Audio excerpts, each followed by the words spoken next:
Halo anak-anak pintar, apa kabarnya?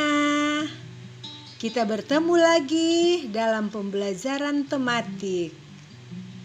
Kali ini kita akan belajar tema 3 kegiatanku, subtema 2 pembelajaran 6. Masih tentang kegiatan di siang hari. Kalian sudah siap untuk belajar? Kalau kalian sudah siap, mari kita belajar dengan penuh semangat. Ikuti pembelajaran yang Mem berikan ini. Sepulang sekolah, ibu menyuruh Edo tidur siang.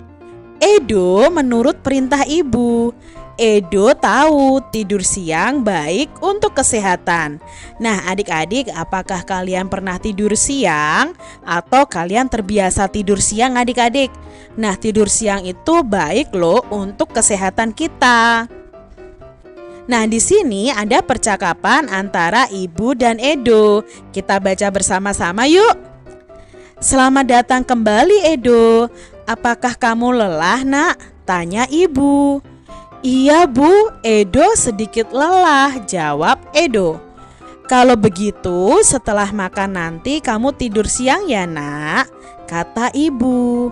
Baik, Bu, jawab Edo. Jangan lupa bersihkan badanmu ya, pesan ibu. Iya, Bu, jawab Edo. Nah, itu tadi percakapan antara ibu dan Edo. Edo baru saja pulang dari sekolah. Edo merasa sangat lelah dan ibu meminta Edo setelah makan siang itu tidur siang dan tidak lupa untuk membersihkan badannya. Usai sekolah, Edo langsung pulang ke rumah. Edo meletakkan tasnya dengan rapi. Dia juga meletakkan sepatu pada tempatnya. Edo selalu mengikuti aturan di rumah. Edo anak yang tertib di rumah. Apakah kamu juga selalu bersikap tertib di rumah, adik-adik? Nah, coba contoh si Edo, adik-adik. Saat pulang ke rumah, Edo meletakkan tasnya dengan rapi. Apakah adik-adik juga meletakkan tasnya dengan rapi? Di sini Edo juga meletakkan sepatu pada tempatnya. Setelah bepergian, setelah pulang sekolah, kita letakkan benda atau barang-barang kita itu di tempatnya, adik-adik ya. Jadi kalian harus belajar menjadi anak yang tertib dimanapun berada. Tentukan mana gambar yang menunjukkan sikap tertib di rumah. Nah, di sini ada gambar, kita akan tentukan mana yang merupakan sikap tertib di rumah. Kita beri tanda centang ya, adik-adik ya. Nah, yang pertama adik-adik, kalian amati nih gambar yang pertama, merapikan tempat tidur. Apakah ini sikap tertib di rumah? Iya, adik-adik, ini sikap tertib di rumah. Lalu yang kedua, wah, ini tiduran sambil nonton televisi, snacknya berhamburan ya. Apakah ini sikap tertib di rumah? Tidak, adik-adik, ini bukan sikap tertib di rumah. Lalu gambar yang ketiga, membuang sampah di selokan. Apakah ini sikap tertib di rumah? Tidak juga, adik-adik, ini tidak sikap tertib di rumah ya. Kalau kalian membuang sampah di selokan, selokannya bisa mampet, nanti bisa banjir. Nah, kita sendiri yang rugi. Membersihkan rumah. Nah, di sini menyapu ya, adik-adik ya. Apakah ini menunjukkan sikap tertib di rumah? Iya, ini menunjukkan sikap tertib di rumah. Edo punya kebiasaan baik sepulang sekolah. Dia suka mengulang pelajaran. Siang ini dia mengulang pelajaran matematika. Edo ingin pandai matematika. Ayo kita bantu Edo menyelesaikan soal-soal berikut ini. Nah, adik-adik pasti masih ingat tentang nilai tempat ya. Nilai tempat yang kita pelajari sudah ada puluhan dan satuan. Perhatikan bilangan berikut. Ada 1 puluhan dan 7 satuan, itu jika digabungkan menjadi angka 17 karena satunya ini menempati tempat puluhan, angka 7-nya ini nilai tempatnya adalah satuan ya, atau menempati tempat satuan. Berikutnya, ada 1 puluhan dan ada 3 satuan. Maka angka di sini adalah ya 13 karena 1 puluhan dan 3 satuan. Lalu ada 1 puluhan dan 8 satuan. Menurut adik-adik ini bilangan berapa ya? Ya, ini adalah bilangan 18. Nah, kita lanjutkan adik-adik. Di sini ada 1 puluhan dan ada 0 satuan. Maka bilangannya adalah angka adalah angka 10. Lalu ada 1 puluhan dan 6 satuan. Berarti ada puluhannya 1, satuannya 6. Berarti angkanya berapa adik-adik bilangannya? Ya, 16.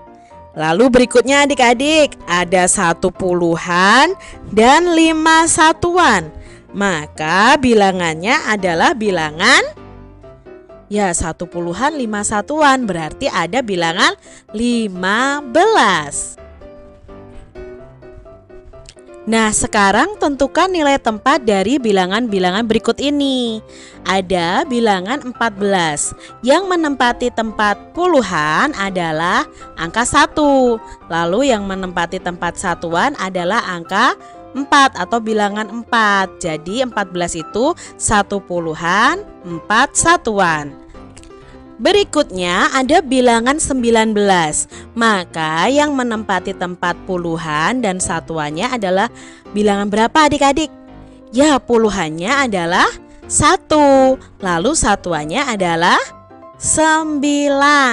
Berikutnya ada bilangan 18. Maka puluhannya adalah angka 1. Jadi 1 puluhan dan berapa satuannya? Ya, satuannya adalah 8. Masih ada nih adik-adik, kita berlatih bersama ya. Ada bilangan 11. Maka puluhannya adalah bilangan berapa ya? Ya, 1. Ingat ya adik-adik ya, ini nilainya puluhan. Lalu satuannya? Satuannya juga angka 1 adik-adik. Jadi 1 puluhan ditambah 1 satuan itu sama dengan 11. Lalu berikutnya ada bilangan 13. Maka yang menempati puluhan adalah bilangan 1. Lalu yang menempati satuan? Ya, 3 adik-adik. Sekarang kalau bilangannya 17, yang menempati puluhan adalah bilangan 1 dan yang menempati satuan adalah bilangan 7. Jadi bilangannya 17. Mudah bukan adik-adik? Anak-anak pintar. Jadi pada pembelajaran kali ini kita sudah belajar tentang kegiatan di siang hari. Salah satunya adalah tidur siang. Tidur siang adalah suatu kegiatan yang baik untuk menjaga kesehatan kita. Makanya anak-anak kalian itu harus rajin tidur siang. Kita juga sudah mempelajari tentang kegiatan-kegiatan mana kegiatan di siang hari yang sering kita lakukan yang menunjukkan sikap tertib di rumah, seperti membersihkan dan merapikan tempat tidur, menyapu. Kalau kalian melihat ada kotor-kotor di rumah, segera dibersihkan ya. Demikian juga ketika kalian bangun tidur, rapikan tempat tidur. Itu merupakan kegiatan-kegiatan yang baik. Nah, kita juga sudah mempelajari tentang penempatan bilangan, di mana tempat satuan dan di mana tempat puluhan. Seperti pada 17. Angka 7 menempati tempat satuan dan 1 menempati tempat puluhan. Mem harap kalian semua sudah mengerti dengan pembelajaran pagi ini ya. Kalau belum mengerti, boleh WA ke Mem dan tanyakan ke Mem. Oke, baiklah, demikian pembelajaran kita hari ini. Terima kasih. Sampai jumpa pada pembelajaran selanjutnya. Tuhan memberkati. Dadah.